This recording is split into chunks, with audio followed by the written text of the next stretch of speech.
அக்கினியும் கந்தமும் எரிகிற கடலிலே தள்ளப்படுவான். பாருங்க, ஒரு குரூப் ஒரு லெட்டர் எழுதி கொடுத்து படிக்கிறது. இந்த லிஸ்ட்ல இருக்கிறவங்க எங்கதான் போகிறோம்? நம்ம விபச்சாரம் செய்யல, ஒருத்தனை ஏமாத்துற, மோசம் பண்ணல, தவறான காரியத்தை செய்யல.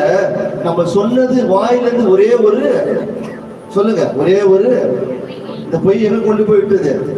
இந்த பொய் எங்க கொண்டு போய் விடும்? நீ பெரிய பாவத்தை செய்தாதான் நீ குற்றவாளி என்று நினைக்க கூடாது. இந்த சின்ன பொய்யும் தேவன் அருவருக்கிற காரியம். தேவன் அதைதான் இருக்கிறான். நீ உண்மையா இருந்தால் நானும் உண்மையா இருப்பேன். அப்ப தேவன் ராஜ்யத்துக்குள்ள பிரவேசிக்க வேண்டுமானால் உள்ளதை உள்ளதென்றும் இல்லாததை இல்ல என்று சொல்லணும். நமக்கு எதையும் எந்த பெருமையோ மேட்டியோ நமக்கு தேவையில்லை. பிசாசு நன்றாக தெரிந்தான். அவன் ஆதி முதல் கொண்டு பொய்யனும் பொய்யுக்கு பிதாவுமா இருக்கிறான். எப்படி மனுஷனை ஏமாத்தணும், எப்படி மனுஷனை தந்திரமா பிடிக்கணும் அவனுக்கு நல்லா தெரியும். இப்ப உங்களுக்கு பொல்லாத காரியம் இதெல்லாம் செய்யக்கூடாது. ஒரு சிகரெட் குடிச்சா 4 பேர் பாத்துருவாங்க, ஒரு ட்ரிங்க்ஸ் சாப்பிட்டா எல்லாரும் பாத்துருவாங்க, அதெல்லாம் எனக்கு அசிங்கமா இருக்கும். இதெல்லாம் வெளிரங்கமான காரியம். விபச்சாரம் செய்வது வெளிரங்கமா தெரியும், 4 பேருக்கு தெரிஞ்சிடும். ஆனா பொய் சொல்வது யாருக்குமே தெரியாது. நம்ம நல்லா பரிசுத்தமா தான் பேசுவோம். ஆனா நம்ம எப்படிதான் வாயிலிருந்து வரும்? நம்ம வாயிலிருந்து வரும். ஆனா பிசாசு வைக்குமா?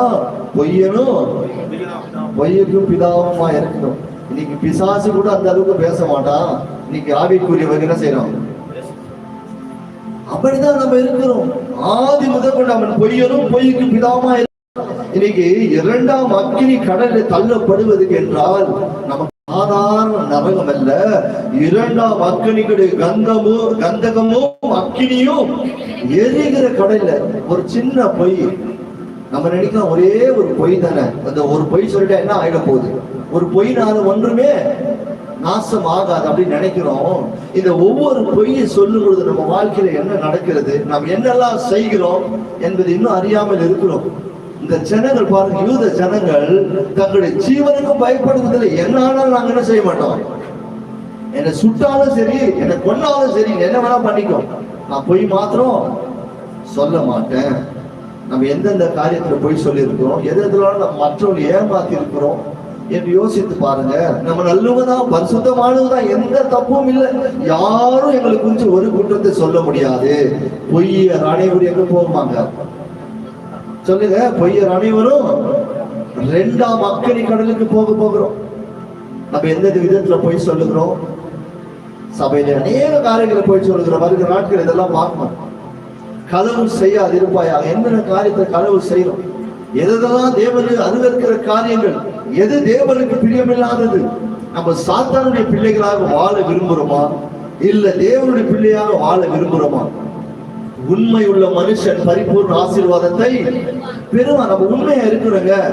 நமக்கு என்னதான் நடந்தாலும் எதை நம்ம என்ன செய்து கூடாது, ஏமாந்து போகவே கூடாது. தேவன் நம்மை உண்மை உள்ளவராய் எழுந்திருக்கிறார். அதுதான் வாசித்த நாளில கூட பயப்படுகிறவர்களும் அவிசுவாசிகளும் அருவருப்பானவர்களும் கொலைபாதகரும் விபச்சாரக்காரரும் சூரியக்காரரும் விக்கிரகாதனைக்காரரும்